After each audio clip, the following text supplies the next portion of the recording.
ನಮಸ್ಕಾರ. ಇವತ್ತು ನಮ್ಮ ಆತ್ಮೀಯ ಸ್ನೇಹಿತರು, ಅದೇ ರೀತಿ ಮೈಸೂರು ಸುರೇಶ್ BJP ಅಧ್ಯಕ್ಷರು, ಮುಳಬಾಗಿಲು ತಾಲೂಕು, ಇವತ್ತಿನ ದಿವಸ ಹುಟ್ಟುಹಬ್ಬವನ್ನು ಆಚರಣೆ ಮಾಡ್ಕೊತಿದ್ದಾರೆ.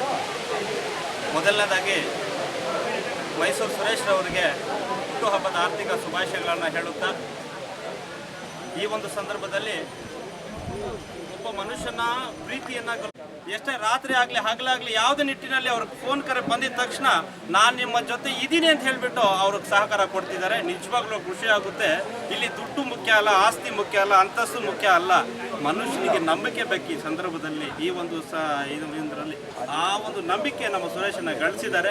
ನಿಜವಾಗ್ಲೂ ಕೂಡ ಹೆಮ್ಮೆಯಿಂದ ಹೇಳುತ್ತೇನೆ, ಇಂತಹ ಒಂದು ಹುಟ್ಟುಹಬ್ಬಗಳು ಮುಂದಿನ ದಿನಗಳಲ್ಲಿ ಇನ್ನೂ ನೂರಾರು ಮಾಡ್ಕೊಳ್ಳಿ. ಎಲ್ಲರ ಪರವಾಗಿ ನಾನು ಅವ್ರಿಗೆ ಮತ್ತೊಂದು ಸರಿ ಹುಟ್ಟುಹಬ್ಬದ ಆರ್ಥಿಕ ಶುಭಾಶಯಗಳನ್ನು ಹೇಳುತ್ತಾ, ಮತ್ತೆ ವಿಶೇಷವಾಗಿ ಸುರೇಶಣ್ಣ ಅವರಿಗೆ ಮತ್ತು ಅವ್ರ ಕುಟುಂಬಸ್ಥರಿಗೆ ಎಲ್ಲರಿಗೂ ಕೂಡ ಆ ಭಗವಂತನ ಕೃಪೆ ಇರಲಿ. ಆ ಭಗವಂತ ಇನ್ನೂ ಹೆಚ್ಚಿನ ಶಕ್ತಿ ನಮ್ಮ ಸುರೇಶಣ್ಣ ಅವರು ಕೊಟ್ಟು ಮುಂದಿನ ದಿನಗಳಲ್ಲಿ ಇನ್ನೂ ಹೆಚ್ಚಿನ ಸೇವೆ ಮಾಡಬೇಕು ಅಂತ ನಾನು ಮನಸ್ಫೂರ್ತಿಯಾಗಿ ಕೋರ್ಕೊಂತ ನಾನು ಎರಡು ಮಾತನ್ನು ಮಾತಾಡಲಿಕ್ಕೆ ಅವಕಾಶ ಮಾಡಿಕೊಟ್ಟ ಮಾಧ್ಯಮ ಮಿತ್ರರಿಗೆ, ಇಲ್ಲಿ ಬಂದಿರುವಂಥ ಎಲ್ಲ ಸ್ನೇಹಿತರಿಗೂ ಕೂಡ ಹೃತ್ಪೂರ್ವಕ ಧನ್ಯವಾದಗಳನ್ನ ನಾನು ಮಾತು ಮುಗಿಸ್ತಾ ಇದ್ದೀನಿ. ಜೈ ಹಿಂದ್, ಜೈ ಕರ್ನಾಟಕ. ಮತ್ತೆ ಮತ್ತೊಂದು ಸರಿ ನಮ್ಮ ಅಣ್ಣನಾದ ನಮ್ಮ ಸ್ನೇಹಿತರು ನಮ್ಮ ಸುರೇಶಣ್ಣವ್ರಿಗೆ ಹುಟ್ಟುಹಬ್ಬದ ಆರ್ಥಿಕ ಶುಭಾಶಯಗಳನ್ನು ಹೇಳ್ತಾ ನಾನು ಮಾತು ಮುಗಿಸ್ತಾ ಇದ್ದೀನಿ. ಜೈ ಹಿಂದ್, ಜೈ ಕರ್ನಾಟಕ. ಮತ್ತೆ ನಮಸ್ಕಾರ.